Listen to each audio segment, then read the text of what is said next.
Derrière un cœur de cagole peut se cacher une grande solidarité. Cette association du même nom lutte depuis 2019 contre la précarité menstruelle à Marseille.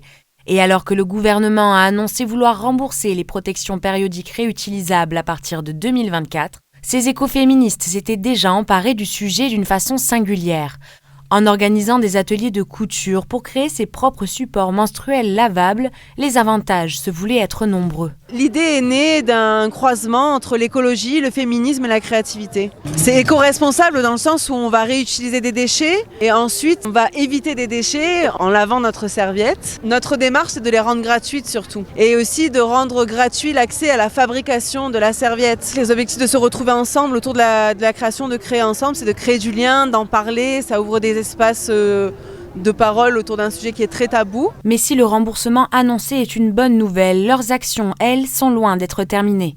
Présente lors de la zone d'occupation féministe du 8 mars au Vieux-Port, Cœur de Cagole continue de faire connaître ses alternatives. C'est une petite avancée, mais ça ne va pas vraiment résoudre le problème de la précarité. S'il faut avancer le prix de ces protections lavables, il faut déjà avoir cet argent-là. Il y a aussi la question de l'âge, c'est-à-dire que c'est limité quand même aux personnes de moins de 25 ans. Et puis, des personnes qui ne sont pas des femmes cisgenres, des personnes trans, elles sont quand même concernées par la question des règles. Il va falloir comprendre si ça va poser problème. À présent, leur objectif est de se connecter aux quartiers les plus précaires et continuer cette éducation menstruelle en développant les ateliers. Des kits de couture qui rassemblent toutes les étapes de création sont notamment distribués tout au long de l'année au planning familial de Marseille.